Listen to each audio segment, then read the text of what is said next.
Nós vamos abrir a palavra de Deus no livro de Atos, capítulo 16.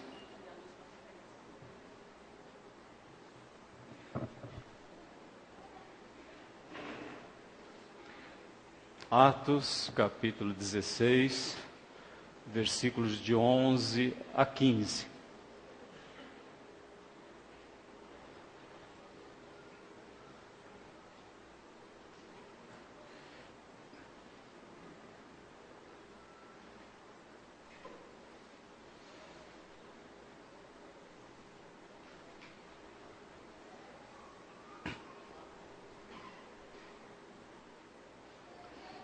O livro de Atos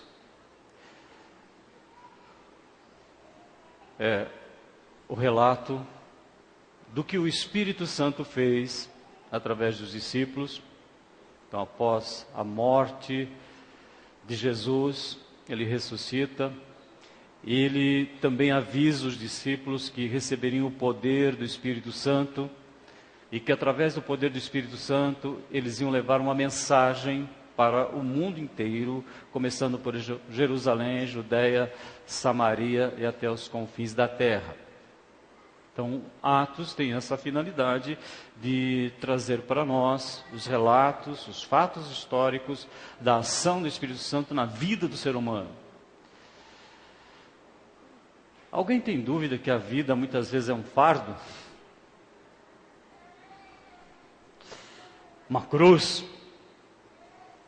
Nós acabamos de cantar que Jesus, ele nos ajuda a carregar a cruz. Talvez, pensando melhor, ele carrega a nossa cruz, já carregou. Então nós sabemos que, se não for o Espírito Santo para nos sustentar, nós não conseguimos viver esta vida. Sofrimento humano é generalizado. Sofremos com as nossas dificuldades, sofremos com o que acontece no mundo em que vivemos. Por isso que esse Evangelho precisa chegar em todos os cantos da terra. Por isso que Jesus disse para Pedro: Tu és Pedro, e sobre esta pedra, que era ele edificaria a igreja, e as portas do inferno não prevaleceriam. O inimigo faz um estrago muito grande no coração do ser humano, e, portanto, ele perturba a vida das pessoas. O Espírito Santo veio e uma mensagem foi pregada, uma mensagem de arrependimento e de fé em Jesus Cristo, começando uma nova vida. E é interessante que depois de muitas pessoas tomarem uma decisão de se posicionarem com Jesus, precisavam de Jesus, Pedro faz um alerta dizendo assim: se livrem, salvem-se dessa geração corrompida. O mundo atual vive um momento histórico de grande corrupção. É só ver o que aconteceu na sexta-feira. Nós estamos longe, estamos no Brasil, né? Estão olhando o Brasil aqui, a Europa está aqui, vocês lembram? Que os missionários queriam ir para a Ásia, e Deus falou assim: não, vocês vão para a Europa. Então nós sabemos que a Europa, ela necessita urgentemente de oração. E é interessante que o texto de hoje nos fala da chegada do Evangelho na porta da Europa, que é uma cidade chamada Filipos. Interessante, né? Europa, em que alguns missionários estão falando de Jesus, estão dizendo que é possível as pessoas colocarem as suas cargas, os seus fardos, as suas cruzes sobre Jesus. Ele já fez isso para nós. Ele já morreu há 2000 anos exatamente para isso. Então nós temos hoje um evento, um histórico importante, quando uma mulher toma uma decisão com Jesus. Vamos orar pelas nossas mulheres. Vamos ler o texto, que ele é um texto marcante para nós, porque registra a entrada daquele que disse: vinde a mim, vós todos que estáis cansados, e eu vos aliviarei. A entrada de Jesus na Europa. A França foi um dos últimos redutos dos povos do norte que Roma conseguiu conquistar. Eles eram muito duros, muito batalhadores. Foi difícil a Europa entrar ali. Roma entrar na França, na Gália. Mas aqui nós sabemos que hoje nós temos um missionário, pastor Gerson, que estava na Romênia e que já há mais de um ano, acho para quase 3 anos, está em Paris.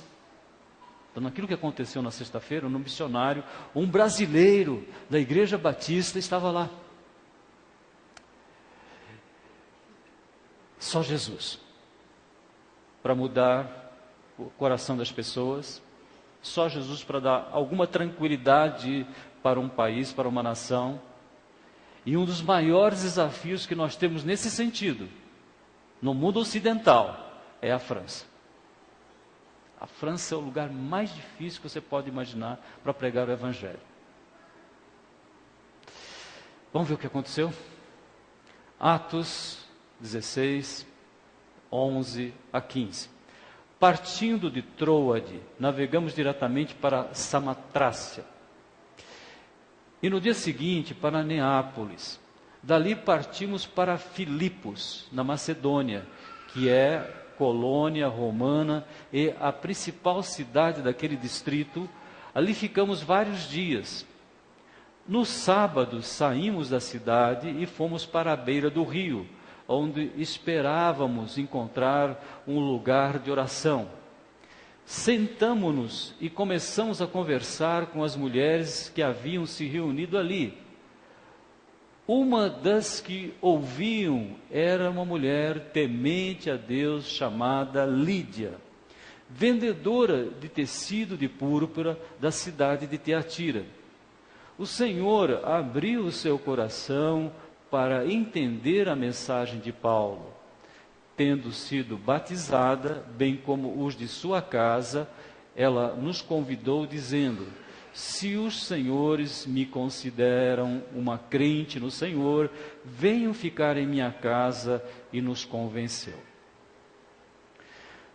Senhor nosso Deus, nosso Pai, te louvamos porque através do teu Filho, tu vieste nesta terra tão turbulenta, para que aqueles que nele crescem, que depositassem a sua confiança total e irrestrita em teu Filho, crescem que ele morreu por causa dos nossos pecados, mas ressuscitou, pudessem ter uma vida mansa, tranquila, cheia de fé.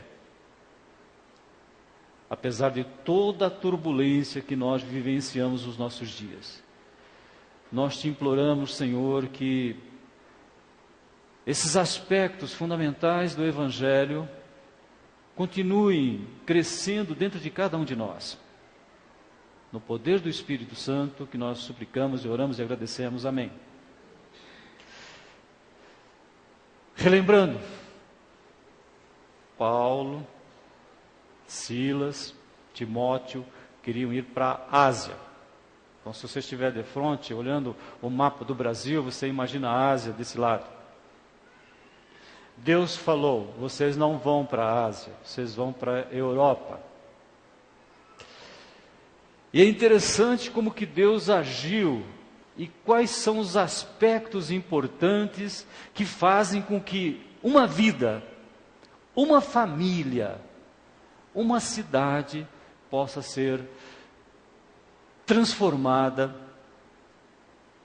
com paz, com perdão, com esperança, com certezas, como aconteceu na cidade de Filipos. Qual o primeiro aspecto importante que nós vemos nesse texto? Os missionários, Paulo, Timóteo, Silas, eles chegam na cidade de Filipos. No centro de Filipos não encontram nenhuma sinagoga, provavelmente. Filipos era uma cidade importante porque se tornou um lugar em que os veteranos, os oficiais, os soldados romanos, quando se aposentavam, eles tinham prazer em morar em Filipos. Filipos tinha as mesmas prerrogativas, os mesmos direitos de Roma. Então, quem nascia em Filipos era cidadão do Império Romano também, não era um plebeu. E não viram uma sinagoga.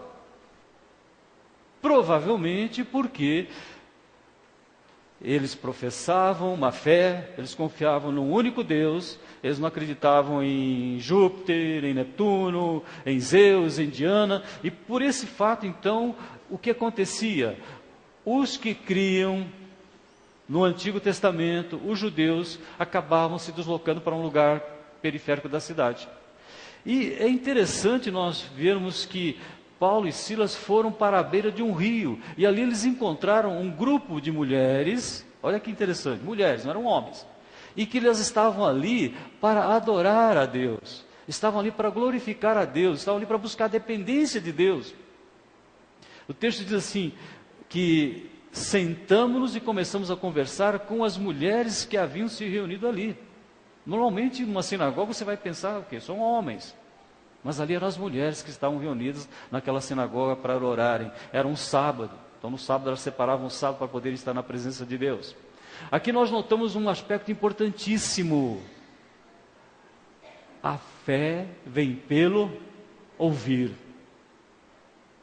Quando nós imaginamos que alguma coisa vai acontecer, alguma coisa impactante, uma transformação muito grande, você pensa em algo poderoso, uma força, uma pessoa que tem muito poder e que vai poder transformar a tua realidade, o teu sofrimento. Se você está doente, você vai procurar o melhor recurso de saúde que você pode imaginar. Se você está com uma dificuldade financeira, você quer falar com o teu gerente. Então nós imaginamos poderes, nós vivemos em cima de poderes.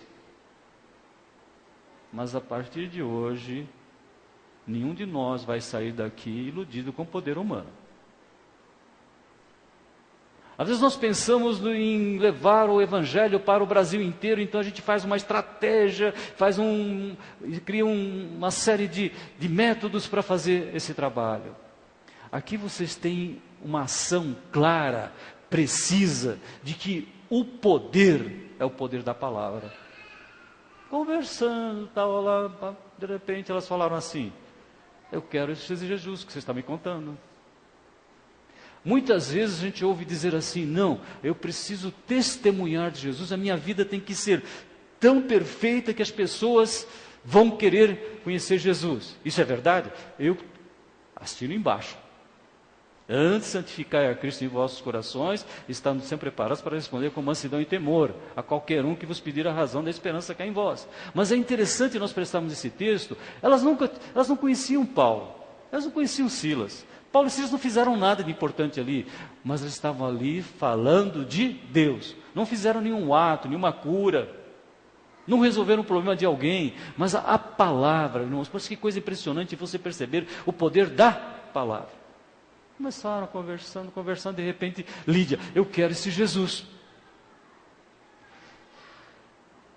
Por isso que muitas vezes, o último minuto que nós cantamos fala exatamente isso, né? Nós clamamos o nome de Jesus. Irmãos, nós precisamos crer realmente que não há outra saída para cada um de nós, seja o recurso que você tiver, você tem que imaginar, o meu recurso é único, é Jesus.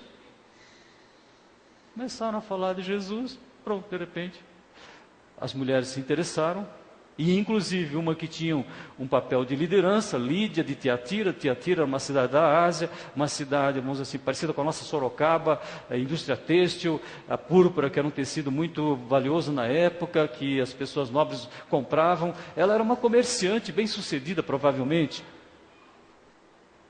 Tiatira tinha indústria de artesanato, de têxtil.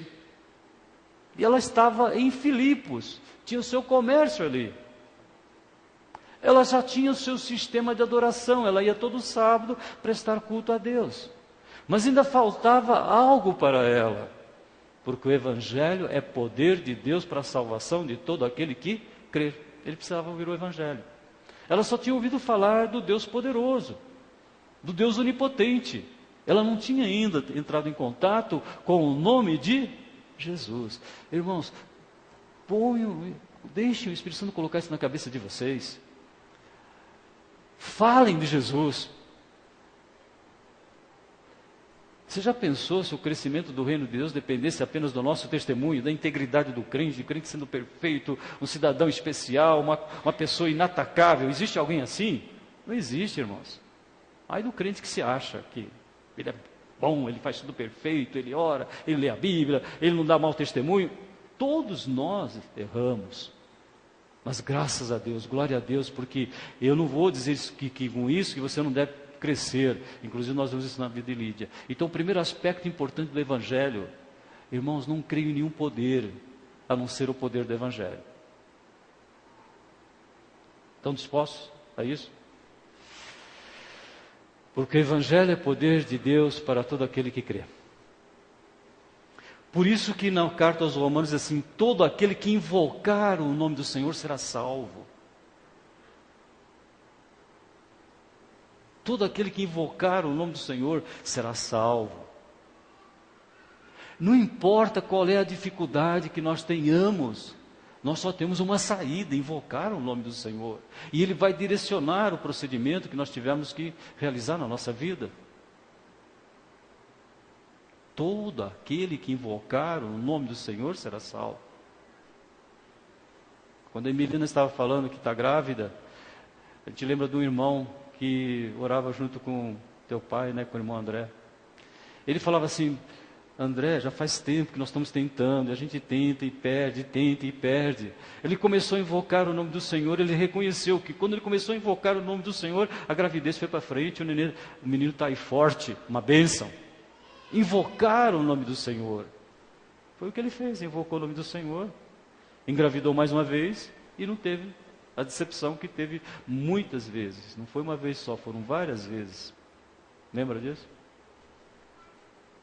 Vim aqui na segunda-feira orar com a Nair, com o André, com os irmãos que vinham na segunda-feira. Então, invocar o nome do Senhor. Então, o primeiro aspecto, ouvir para crer.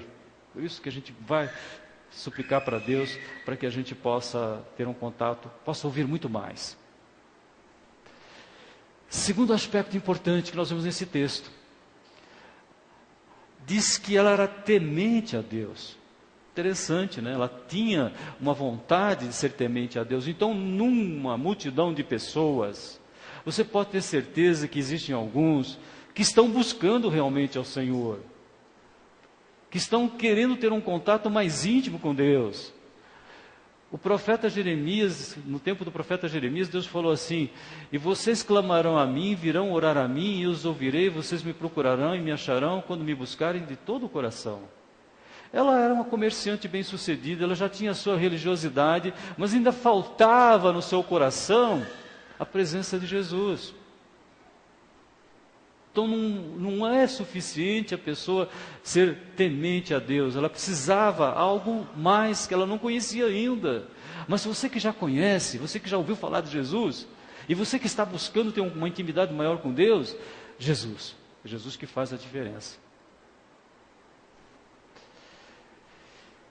Porque nós sabemos que, como somos insuficientes, né? Como somos incapazes de resolver coisas mínimas. Então, ela passou por um processo que é chamado arrependimento. A Bíblia fala que muitas vezes nós estamos sofrendo porque Deus quer fazer com que cresça dentro de nós um arrependimento, que a tristeza que vem de Deus é para o arrependimento, e que o arrependimento é algo precioso que Deus quer conceder a todas as pessoas, inclusive para nós que já cremos em Jesus. Ele quer que nós cresçamos no arrependimento, porque arrependimento é crescer, arrependimento é mudança.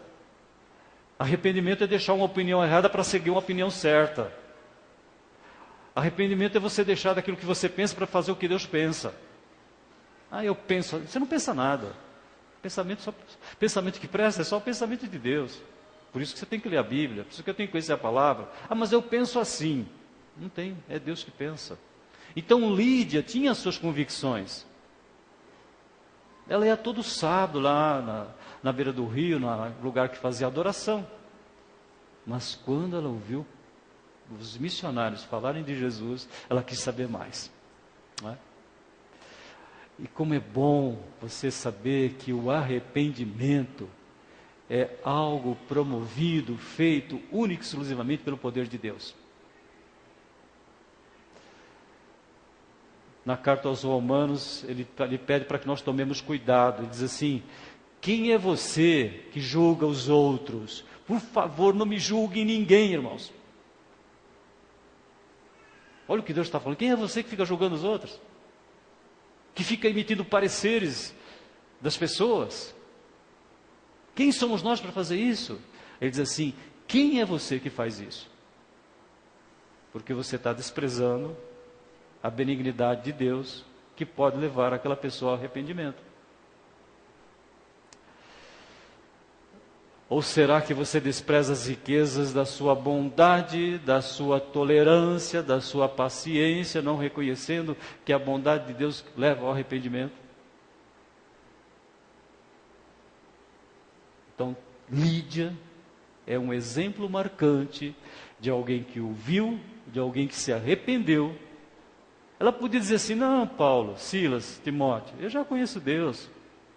Faz anos que eu estou vindo aqui nessa sinagoga, nós oramos, Deus tem ouvido as nossas orações. Por que eu vou ter que mudar? Mas quando ela ouviu falar de Jesus, entrou no coração dela um sentimento tão importante, ela se arrependeu de toda aquela vida que ela tinha levado ali. Não, agora eu vou começar uma nova vida, porque Jesus oferece uma nova vida. Por melhor que seja a sua vida hoje, Ele te oferece uma nova vida. Porque às vezes as pessoas vivem iludidas, né? A França é um país que há mais ou menos 100 anos, ela vem sendo gerenciada por uma filosofia chamada existencialismo. Já ouviram falar disso? Existencialismo é assim: faça o que você tem vontade, viva a vida. Faz mais de 100 anos que eles vivem isso. Viva a vida, consuma, se divirta, seja honesto, seja uma pessoa íntegra. Não coma demais, porque senão você vai ficar doente, mas viva a vida. Só que eles dizem assim: não dá para ter certeza em nada do futuro. O que nós vimos hoje de manhã? Eu tenho certeza que pela misericórdia de Deus, Ele me salvou. A pessoa crente, a palavra crente significa aquele que tem certezas. Por isso que Jesus falou para Tomé: para de duvidar. Você está com dúvida? Põe a mão aqui. Põe a mão no meu lado aqui. Põe o dedo aqui e a mão do lado. Então, nós agradecemos a Deus, né? Por isso que eu disse para vocês, se Deus está permitindo que a gente tenha esse conhecimento do que aconteceu na França, porque nós precisamos suplicar muito a Deus, suplicar pelos missionários que estão lá, para que eles saiam desse existencialismo maluco, que é maluco isso aí. Não pode ter certeza de nada. Eles falam assim: a vida é o devir, é o que vem depois. Não tem salvação, não tem vida eterna para eles. E vocês já falei algumas vezes para vocês, toda a cultura ocidental de consumismo, toda a cultura digital dos nossos dias está fundamentada nessa filosofia: viva a vida. É perigoso isso? Eu não vou dizer para vocês que é perigoso, é fatal. Que a pessoa pode chegar no final da vida e não ter certeza se ela vai para o céu. Ela chegou no final da vida e não tem certeza que Cristo morreu por ela para que ela pudesse ser perdoada. E há alguém aqui que fala que não precisa de perdão? Então foi o que aconteceu. Então nós oramos pela França. Nós temos que orar muito pela França. Esse país tão extraordinário, que teve uma influência tão grande na civilização dos nossos dias, que passou pela Revolução Francesa, que influenciou o mundo inteiro. Mas vocês sabem que existe um país que, em vez de ter Revolução Francesa, teve uma Revolução Bíblica, né? Quem que passou por uma Revolução Bíblica? A Inglaterra. Na mesma época que aconteceu a Revolução Francesa, houve uma revolução entre aspas, porque a revolução de Cristo, ela é o quê? Paz. É uma guerra, é um combate. Jesus disse que é um bom combate, né? Mas é feito com paz. Você nunca vai ver um cristão verdadeiro tentando, pela força, conquistar alguém. Nunca. Se for um cristão verdadeiro, ele jamais vai fazer isso. Ele vai orar. Ele vai suplicar a Deus. Jamais você vai um crente querendo resolver as coisas pela sua força. Porque se ele é crente, ele resolve pela paz. Concorda? Não é isso que Jesus diz? O profeta Zacarias, não por força nem por violência, mas pelo meu espírito. Então, enquanto a França, milhares de pessoas morreram por causa de uma revolução, por causa de uma questão social, justiça. Na mesma época, na Inglaterra, crianças começaram a aprender a palavra de Deus e não precisaram dessa revolução para terem o mesmo desenvolvimento. Por isso, irmãos, não é que nós estamos criticando a França e elogiando a Inglaterra, nada disso. O ser humano é tudo igual, mas nós podemos fazer uma opção. E Lídia fez a opção: não, eu quero Jesus. E como é que nós sabemos que ela fez essa opção? A palavra, Lucas teve que registrar para nós: Deus abriu o coração. Por favor, Senhor, abre o nosso coração, escancara o nosso coração para a Tua palavra, porque Jesus já está lá dentro. Mas às vezes ainda a gente não tem um amor pela palavra, né? Mas depois vocês leem o pastor Joy de Venturino, que é o pastor da Terceira Igreja Batista de Lisboa, um brasileiro que está pastoreando uma igreja em Lisboa. E ele fala, então, nós temos um exemplo muito claro de que Ele, esse Jesus que nós conhecemos, fez toda a diferença na vida de Lídia. E isso foi tão importante na vida de Lídia, que na casa de Lídia, nós temos a primeira igreja da Europa. Você já pensou? A sua casa ser uma igreja? O que é uma igreja? Um lugar que as pessoas se reúnem para ler a palavra, para orarem, para compartilharem as suas súplicas, para verem o poder de Deus manifestando na sua vida. Lídia. Para vocês terem uma ideia, para a gente ver como foi importante a mudança que Deus fez no coração de Lídia, hospitalidade. Ela se tornou, falou: eu faço questão que vocês estudem agora a Bíblia na minha casa, não precisa ir lá na sinagoga, lá na beira do rio, não, aqui na minha casa, aqui no centro de Filipos, eu quero que vocês se reúnam aqui. Quando Paulo e Silas foram presos por causa de um problema que houve lá em Filipos, quando eles saíram da prisão, foram para onde? Foram para a casa de Lídia. E foi tão marcante essa ação do Espírito Santo na vida de Lídia, que nós temos a porta aberta do Evangelho para a Europa, na casa de Lídia, na cidade de Filipos. E quando Paulo fala com os irmãos que frequentavam aquela igreja, aquela casa, que ali eles liam a Bíblia, eles oravam, eles falavam de Jesus, eles traziam pessoas para ouvirem falar de Jesus, para resolver os seus problemas exclusivamente pela oração, pela orientação da palavra. Então Paulo fala com essa igreja. Prestem atenção o que Paulo fala com ela. Dou graças ao meu Deus todas as vezes que eu me lembro de vós. Bom, né? Como é bom que as pessoas lembrem de nós e falem, graças a Deus. Porque Paulo era perfeito? Não. Mas porque ele foi um instrumento que Deus usou. E agora ele via Lídia, mais aqueles que tinham aceitado o Evangelho de Jesus Cristo, tendo uma vida diferente. Ele diz assim: dou graças ao meu Deus todas as vezes que me lembro de vocês. Fazendo sempre em todas as minhas orações súplicas por todos vós, com alegria. Ele tinha alegria de falar com os filipenses. Casa de Lídia. Pela cooperação em favor do Evangelho desde o primeiro dia até agora, tendo por certo isto mesmo, que aquele que em vós começou boa obra aperfeiçoará até o dia de Cristo Jesus. Ouviu, creu, cresceu e se tornou útil. Ouviu, creu. Se batizou. Vocês viram? Então o que aconteceu? Ela temente a Deus, mas ela se converteu, ela ouviu, creu, e começou a crescer na fé em Cristo Jesus e se tornou uma pessoa extremamente útil.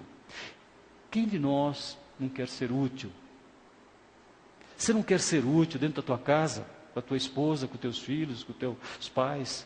Você não quer ser útil na escola, na sociedade em que você vive, no seu trabalho? Irmãos, nós estamos aqui para ser úteis.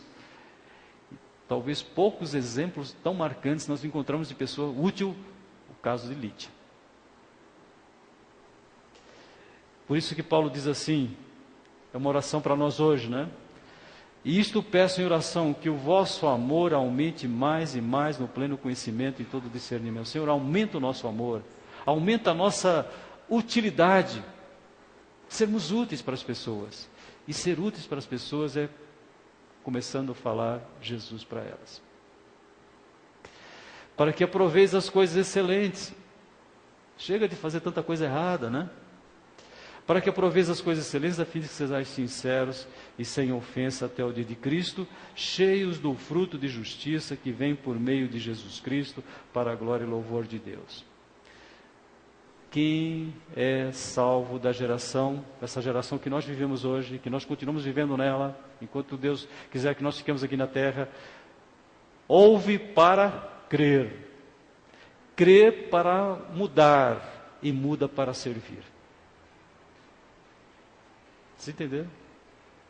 Ela ouviu para crer, creu para passar pela maior transformação da vida que ela tinha que passar, e ela passou por essa transformação para ser útil. Será que essa é a nossa equação? Nós ouvimos e cremos, não é? Ao crer, eu vou assumir, vou me batizar, vou assumir que ela fez. E agora eu vou ser útil. Vou crescer, vou me fortalecer na palavra para ser útil. E aí a primeira igreja da Europa. Essa igreja que hoje nós suplicamos que ela possa ser resgatada e que muitos na França possam ouvir falar de Jesus. Você sabe que a França já foi um lugar de muitas pessoas que criam em Jesus? Vocês sabem que na França alguns lugares que eram igrejas hoje são supermercados? Porque as pessoas não querem mais valorizar a vida espiritual. De manhã falei com vocês, vou contar de novo que nós conhecemos um dentista em Suzano e ele fez um curso de especialização lá na França, acho que em Paris mesmo. Ele compartilhou conosco uma coisa assim, que ele ficou muito assustado. Depois de algum tempo morando numa casa de uma senhora que tinha uma netinha morando junto, aquela senhora, vocês sabem que tem pessoas que recebem estudantes, né? Então, no Brasil não acontece muito isso, mas aqui acontece, o Lions, o Rosto recebe pessoas, né? Mas na Europa é muito comum acontecer isso. E disse que um dia ela chegou para aquela criança e falou assim: vamos agradecer, vamos orar. E ela perguntou, uma criança de 6, 7 anos, o que é isso? O que é orar? Com 7 anos, ela nunca tinha aprendido por parte dos seus pais e da sua avó que o ser humano precisa de orar. França é um desafio? Quem gostaria de ser tão útil como Lídia foi? Todos nós, não é? Então vamos orar por isso. Nós ouvimos, cremos, Deus transformou a nossa vida para sermos fortalecidos e úteis. Fortalecidos e úteis. E é tão simples. Você fala Jesus e uma pessoa pode ter sua vida totalmente transformada. Não por força. Evangelho nunca é por força. Ah, mas teve as cruzadas. Não tinha nada a ver com o evangelho, aquilo que aconteceu nas cruzadas no século XI e XII. Não tinha nada a ver. Ah, mas Lutero usou da força. Não tinha nada a ver com o evangelho, aquilo que ele fez quando ele usou a força. Pelo Espírito, o nome de... Que nome? Que nome, irmãos? Jesus. Você vai sair daqui, você vai precisar desse nome, amanhã eu vou precisar, todos os dias da minha vida. Senhor nosso Deus, nosso Pai, te agradecemos e te louvamos, porque o nome de Jesus faz parte da nossa vida. Ele transformou a nossa existência. Mas parece que muitas vezes nós precisamos da palavra que o Espírito Santo colocou no coração do apóstolo Paulo, quando ele diz: não me envergonho do Evangelho. Parece que tem certas vezes que nós não temos essa coragem de dizer Jesus com toda a força do nosso coração. Porque Jesus, Ele morreu em nosso lugar, mas Ele ressuscitou. Jesus nos mandou o Espírito Santo, Ele nos deixou a palavra, e essa palavra é a sustentação da nossa permanência aqui na terra até partirmos. E que nós não estejamos apenas vivendo a vida, mas estejamos crescendo para a Tua honra, a Tua glória e Teu louvor, para sermos mais úteis. Faz-nos úteis no Teu reino, no século 21. 6 bilhões de pessoas na terra que ainda não têm uma convicção do nome de Jesus. Suplicamos mais uma vez pela França, Senhor. Suplicamos por todos aqueles que seguem princípios fundamentalistas, que pela tua misericórdia o nome de Jesus possa chegar nos seus corações. Faz-nos úteis para a tua honra, a tua glória e teu louvor. No nome de Jesus. Amém.